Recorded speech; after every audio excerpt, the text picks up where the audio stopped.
우리 성도님들, 만약에 나는 내가 죽음의 문턱에 서 있는데, 죽을 것 같은 상황에 있는데 하나님께서 침묵하신다면 어떨 것 같으십니까? 심지어 나의 주변 사람들은 나의 신실했던 신앙생활을 모두 다 지켜봤어요. 정작 내가 가장 필요로 하고 간절할 때 하나님이 침묵하신다면 어떨까요? 사람들은 3절과 10절에서 이렇게 이야기한답니다. 늘 내게 하는 말이 내 하나님은 어디 있느냐? 네 하나님은 어디 있느냐? 그들이 궁금해서 물어볼까요? 그렇지 않아요. 조롱하는 거예요. 비방하는 거예요. 너가 평소에 그렇게 찾고 시간과 돈을 들이고 정성을 다해 섬겼던 네 하나님, 지금 너 이렇게 죽을 것 같은 분위기, 죽을 것 같은 상황 속에서 네 하나님 도대체 어디서 뭐 하고 있냐라는 거예요. 너 나한테도 믿어보라고 전도하지 않았어? 너 나한테도 믿어보라고 말하지 않았어? 그런데 그 과연 하나님 어디 있냐? 대체 어디서 뭐 하고 있길래 너같이 신실했던 자를, 너같이 여호와를 섬겼던 자를 이 지경이 되도록 내버려 두냐? 조롱하는 겁니다. 안 그래도 힘에 버겨워 겨우 버티고 있는데, 아무도 건드리지 않고 가만히 둬도 신앙이 무너져 내릴 판인데, 이런 조롱과 비방 섞인 네 하나님 지금 어디서 뭐 하는 거야? 라는 말까지 듣는다면 어떨 것 같습니까? 오늘 혹시 이런 상황에 계시다면 오늘 이 시편을 통해 하나님의 큰 위로를 받으시기를 바랍니다. 그리고 내가 무엇을 기도해야 될지를 확실히 붙드는 새벽 되시기를 바랍니다. 시편 42편의 시인은 앞서 말씀드린 것 같이 죽을 것 같은 상황이에요. 그런데 하나님은 침묵하고 있는 거예요. 시인은 이런 자신을 무엇에 직유하냐면 1절에 이렇게 나옵니다. 사슴이 시냇물을 찾기에 갈급함 같이. 오랜 가뭄으로 모든 시냇물이 다 말라버렸어요.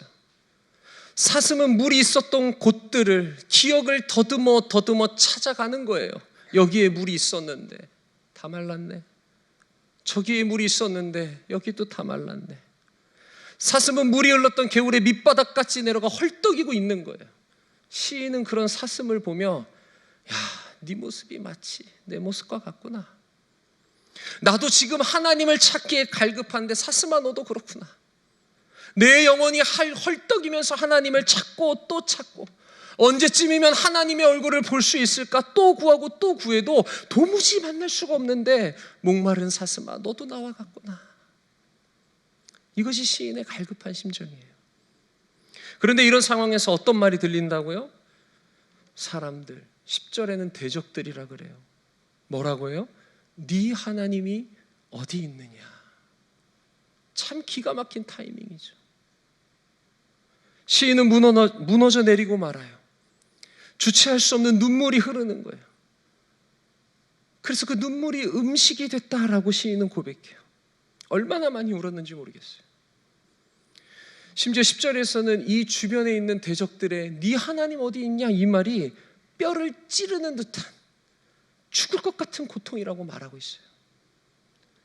메말라버린 시냇가와 같이 묵묵부답인 하나님만으로도 답답해서 버거운데 네 하나님 어디 있어? 라고 조롱하고 비방하는 원수들, 그들 때문에 이 시인은 뼈가 산산조각 나게 되었습니다. 사슴이 시냇물을 찾듯이 여호와를 찾아다닐 수는 있습니다. 우리도 갈급해서 찾아다닐 수는 있어요. 그러면 나타나야 할 때는 나타나셔야 하지 않겠습니까? 적당한 때에 응답하셔야 될 때는 응답하셔야죠. 그런데 죽을 것 같은 상황까지 침묵하시면 어떻게 하자는 거예요? 이런 상황까지 몰린 시인은 자신의 감정을 이렇게 정리해요. 5절과 11절에 이렇게 나옵니다. 내 영혼아 내가 어찌하여 낙심하며. 이 낙심이라는 단어가 뭐냐면 떨어질락의 마음 심자예요. 마음이 어땠다는 거예요? 떨어져 버렸다는 거예요. 마음이 사라져 버린 거예요. 시인은 침묵하신 하나님 앞에 낙심했어요. 오늘날 말로 바꾸자면은 신앙생활 열심히 하다 뭐 한 거예요? 나 시험 들었어. 나 시험 들었어. 이런 말이에요.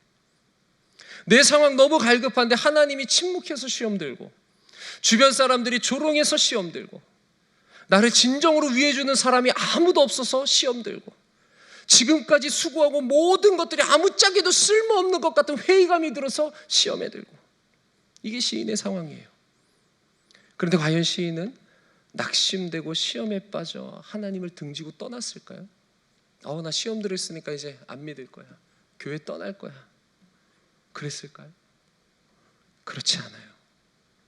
우리 마음의 준비를 단단히 하고 우리 5절과 11절을 한 마음과 한 목소리로 우리 읽어보겠습니다. 5절 12절의 내용입니다. 시작. 내 영혼아, 내가 어찌하여 낙심하며 어찌하여 내 속에서 불안해하는가? 너는 하나님께 소망을 두라. 그가 나타나 도우심으로 말미암아 내가 여전히 찬송하리로다. 시인은 죽을 것 같은 상황에서 하나님이 침묵했다고 시험에 빠져서 떠나지 않아요. 오히려 그는 낙심한 자신을 질책해요. 네가 어찌하여 낙심하냐? 네가 어찌하여 불안해하냐? 자기 스스로를 책망하고 있는 거예요. 못나도 못났다. 그러면서 자신을 향해서 선포하는 거예요. 뭐라고? 너는 하나님께 소망을 두라. 너는 하나님께 소망을 두라. 우리 자신의 이름을 넣어서 한번 선포했으면 좋겠어요. 진주야, 너는 하나님께 소망을 두라. 자신의 이름을 넣어서 한번 선포합니다. 시작. 진주야, 너는 하나님께 소망을 두라. 다시 한번 더 시작. 진주야, 너는 하나님께 소망을 두라. 우리 이제 해야 될 게 있죠. 우리 좌우 양옆을 바라보시고 이름을 모르시면 한번 여쭤보세요. 성함이 어떻게 되십니까? 모를 수도 있습니다.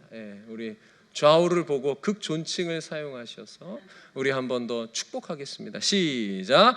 권사님, 하나님께 소망을 두십시오. 우리 또 반대편을 바라보고 축복합니다. 시작. 집사님, 장로님, 하나님께 소망을 두십시오. 할렐루야.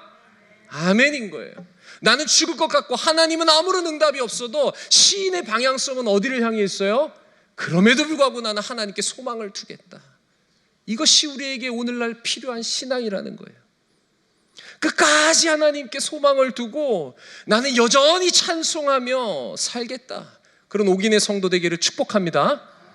그렇다면 과연 마음이 상하고 낙심돼서 시험에 빠지죠. 그럴 수밖에 없어요. 그런데 어떻게 이런 상황 속에서도 시인은 하나님을 바라보면서 소망을 품을 수 있냐는 거예요.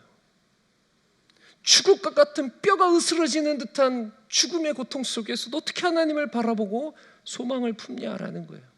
이번 새해 준비 기도의 주제가 뭐예요? 여기 옥인교회 아니에요? 새해 준비 기도의 주제가 뭐예요? 소망. 따라합니다. 소망. 어렵지 않잖아요. 낙심과 절망 가운데서 우리가 꼭 피워야 될 게 뭐예요? 소망이라는 거예요. 우리 성도님들이 인생에 소망의 꽃이 피어나기를 소망합니다. 여러분, 우리에게 그런 간절함이 있어야 돼요. 엔데믹이라고 요즘엔 얘기하더라고요. 치료제도 나왔고 얘네는 사라질 것 같지 않은 질병이라는 거예요. 우리 함께 가야 된다는 거예요. 엔데믹 시대. 러시아 우크라이나 전쟁으로 인해 막 경제가 난리 났어요. 요즘 뉴스에는 줄도산 공포라는 단어가 아주 쉽게 등장해요. 줄도산할 위기에 처한 기업들이 있대요. 여러분, 우리가 살고 있는 세상에는 문제가 끊이질 않아요. 죽을 것 같은 위기 끊이지가 않는다고요. 개인적인 건강의 문제 왜 없겠어요? 자녀들의 문제 왜 없겠어요? 그럴 때마다 우리가 뭐 해야 돼요? 하나님께 소망을 둬야 돼요. 할렐루야. 그렇다면 어떻게 해야 우리는 하나님께 소망을 둘 수 있냐 이거예요. 이 시인은 죽을 것 같은 상황에서 하나님은 침묵하고 있는데 자신을 향해서 질책하는 거예요. 너 왜 낙심하냐? 너 왜 두려워하냐? 하나님께 소망을 둬야지. 어떻게 이런 신앙의 영적인 거장이 될 수 있냐? 우리 한번 4절 한번 읽을 텐데 우리 총신대 구약학 김종우 교수님이 번역한 사역으로 우리 한번 읽어보겠습니다. 시작. 기쁜 감사의 노랫소리와 축제의 함성과 함께 내가 그들을 하나님의 집으로 인도하면서 장막으로 들어가고 했던 일들을 내가 지금 기억하고 내 가슴이 미어지는구나. 여러분, 이 말씀을 잘 보셔야 돼요. 시인이 절망과 좌절과 죽을 것 같은 상황 속에서 뭐하고 있다는 거예요? 기억하고 있다는 거예요. 뭘 기억하고 있어요? 성도들과 함께 기쁨의 찬양을 불렀던 그때, 내가 하나님의 여호와의 성전에 하나님의 집에 올라가서 축제의 예배를 드렸던 그때가 기억난다는 거예요. 공동체가 함께 기쁨으로 예배했던 새해 준비 기도회를 기쁨으로 드렸던 이 시간이 기억났다는 거예요. 언제? 죽을 것 같은 절망의 위기에서, 낙심이 됐을 그때에, 그래, 내가 옥인 공동체와 함께 기도했지, 우리 공동체와 함께 예배 드렸지, 그때 너무나 기뻤지, 그때 즐거웠지, 이게 기억이 나면서 뭐 하는 거예요? 진주야, 네가 어떻게 낙심하고 있냐? 너 왜 두려워하냐? 하나님께 소망을 둬야지. 끌어올랐다라는 거예요. 우리에게 이런 귀한 공동체 있으면 하나님께 감사하시는 시간 되길 바랍니다. 공동체에 예배가 있어야 돼요. 공동체의 예배에 기쁨과 감격이 있어야 돼요. 단 한 번의 예배를 드려도 그 예배가 기억에 남아야 돼요. 나 오늘 진짜 예배 드렸다. 이런 나 혼자만의 예배가 아니고 공동체가 함께 즐거워하며 노래했어. 오늘 특송하셨잖아요. 몇 분이셨어요? 42? 28명? 왜 저는 40몇 명으로 갑자기 생각했죠. 아무튼 수많은 무리의 권사님들이 아름다움을 뽐내며 찬양하셨죠. 그 예배가 낙심되고 절망될 때 기억이 나야 돼요. 두 번째로는 뭘까요? 시인이 하나님께 소망을 둘 수 있는 두 번째 비결이 8절에 나와요. 우리 8절을 한 목소리로 읽습니다. 시작. 낮에는 여호와께서 그의 인자하심을 베푸시고 밤에는 그의 찬송이 내게 있어 생명의 하나님께 기도하리로다. 두 번째 비결은 뭐예요? 낮이나 밤이나 뭐 한 거예요? 하나님과 인격적 만남을 했다는 거예요. 낮에는 하나님의 인자하심, 이 인자하심 우리가 잘 알고 있는 헤세드라는 거예요. 변함없는 사랑. 눈 뜰 때부터 이 시인은 하나님의 사랑 안에서 자란 자예요. 일거수일투족이 하나님의 사랑 안에서 행해진 시인이에요. 저녁에 잠들기 전에는 뭐 하는 거예요? 나를 오늘 하루 동안 변함없이 사랑해 주신 그 하나님을 찬양하면서 자는 거예요. 그 찬양이 기도로 바뀌는 거예요. 여러분, 이렇게 여호와 하나님을 낮이나 밤이나 인격적으로 만난 기억이 뭐 하는 거예요? 시인이 어려울 때, 하나님이 내가 죽을 것 같은 상황에서 침묵하시는 그때에, 그래, 낮이나 밤이나 내가 하나님과 함께 했지. 하나님의 사랑이 나를 뒤덮었었지. 내 입술에 하나님을 향한 찬양이 끊임없었지. 그 기도가 내 인생을 지배했었지. 이거는 누가 시켜서 하는 종교 생활이 아니에요. 누군가에게 보여지기 위해서 행하는 외식적인 종교 생활도 아니에요. 하나님이 좋아서, 하나님과 보내는 시간이 즐거워서 이루어지는 참된 신앙생활이 있었어요. 하나님과 인격적인 만남이 그의 인생을 지배했다라는 거예요. 우리 성도님들, 주야로 말씀을 묵상하라, 이것이 명령으로 들리십니까? 마지못해 해야 되는 말씀으로 들리세요? 하나님을 인격적으로 만나면 주야로 말씀을 묵상하라라는 선포를 들으면, 그렇지, 아우 즐겁겠다, 이런 마음이 드셔야 돼요. 항상 기뻐하라, 쉬지 말고 기도하라, 범사에 감사하라. 어우, 그거 어떻게 해요? 이렇게 다가오는 게 아니에요. 하나님을 인격적으로 만나면, 그렇지, 항상 기뻐할 수 있지, 모든 것이 감사하지. 의뢰의 고개가 끄덕여져야 해요. 왜요? 하나님을 인격적으로 만나면 그런 것이 당연한 거기 때문입니다. 우리의 신앙생활에는 내 생각과 일치하는 청신호들만 있는 게 아니에요. 내 뜻대로 인생이 풀리는 게 아니에요. 때때로는 서행하세요 라는 노란 불도 들어와요. 때때로는 멈추라는 빨간 등도 들어와요. 심각할 때는 유턴하라고도 들어와요. 돌아가라, 돌아가. 너 지금 이거 네 길이 아니야. 너가 가야 할 길이 아니야. 우리 이런 상황 속에서도 뭐 해야 된다고요? 소망을 잃지 말아야 돼요. 그것이 하나님의 뜻이기 때문이에요. 믿음, 소망, 사랑 영원하다 배우지 않았습니까? 사도 바울이 선포하지 않습니까? 소망은 영원해야 돼요. 내 환경과 형편이 어떠하든 소망은 끝없이 이어져야 되는 겁니다. 할렐루야. 우리가 소망을 놓으면 안 돼요. 그러나 주변을 돌아보며 소망을 품는 게 아니라 누구를 바라보며? 너는 하나님께 소망을 두라. 하나님께서는 우리가 죽음의 문턱에 있는 것을 알면서도 침묵하신다는 거예요. 그 침묵하시는 이유가 이제 좀 이해가 되십니까? 하나님께서는 극심한 상황 속에서도 우리가 좌절하거나 포기하기를 원하시는 게 아니에요.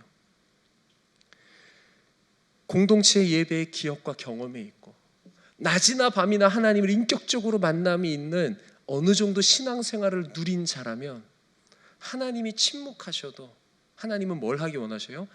너 스스로 하나님께 소망을 두고 살아가길 원하시는 거예요. 하나님이 일일이 다 도와주지 않으셔도 이제 너 알 만큼 알잖아. 너 예배의 감격도 누려봤잖아. 너 내가 낮이나 밤이나 너와 함께하는 임마누엘도 누려봤잖아. 그러니 이제 너가 어떠한 형편과 어떠한 상황이어도 나에게 소망을 두고 살아가는 그런 노하우 정도는 가져야 되지 않겠니라는 거예요. 시인이 하나님을 찾고 그의 얼굴을 구해도 하나님이 침묵하는 이유가 뭐라고요? 하나님께서는 이 시인을 놀라운 신앙의 성장을 이루기 원하시는 거예요. 너 이런 상황에서도 나에게 소망을 두고 살아가라. 할렐루야. 어떠한 상황과 형편에서도 하나님께 소망을 두는 옥인교회 되기를 소망합니다. 이것이 신앙의 최고봉의 단계예요. 하나님이 침묵해도 떠나지 않는 거예요. 내 신앙은 불변하지 않는 거예요. 왜? 우리 하나님 나를 사랑하시고 나를 향한 구원은 불변이 없으시고 내게 반드시 응답하시고 나와 영원히 함께 하실 것을 믿기 때문에 하나님이 지금 침묵하셔도 괜찮은 거예요. 하나님께서 우리가 이렇게 자발적으로 하나님으로 인해 기뻐하기를 원하십니다. 오늘 이 새벽 하나님 한 분만으로 만족하시는 시간 되기를 바랍니다. 우리 시간 하나님께만 소망을 두기를 바라며 다음에 기도의 제목으로 함께 기도합시다. 첫 번째, 아버지여, 내가 낙심되고 불안합니다. 우리 이러한 고백을 하기 원합니다. 분명 우리가 예수 믿고 하나님 앞에 나아갈 수 있는 존재지만 상황과 형편이 만만치 않습니다. 하나님, 내가 낙심될 때가 있고 또 불안할 때도 있습니다. 지금도 그러합니다. 우리 시간에 마음의 고백을 올려드리고, 두 번째, 하나님 앞에 그럼에도 우리가 소망을 품고 살아갈 수 있는 두 가지 이유였습니다. 감격의 예배와 하나님과의 인격적 만남을 가졌던 그 시간을 기억나게 하소서. 만약 그 시간이 없다면 하나님 2022년 남은 이 12월 또 다가오는 2023년 이런 예배와 하나님과의 만남이 충만한 한 해가 되게 해달라고. 세 번째로, 하나님께만 소망 두는 인생 되게 하소서. 우리 들은 말씀을 기억하며 이러한 기도의 제목을 붙들고 함께 기도하며 나갑시다. 기도하겠습니다. 사랑과 내가 풍성하신 주 여호와 하나님 아버지, 오늘 이 새벽에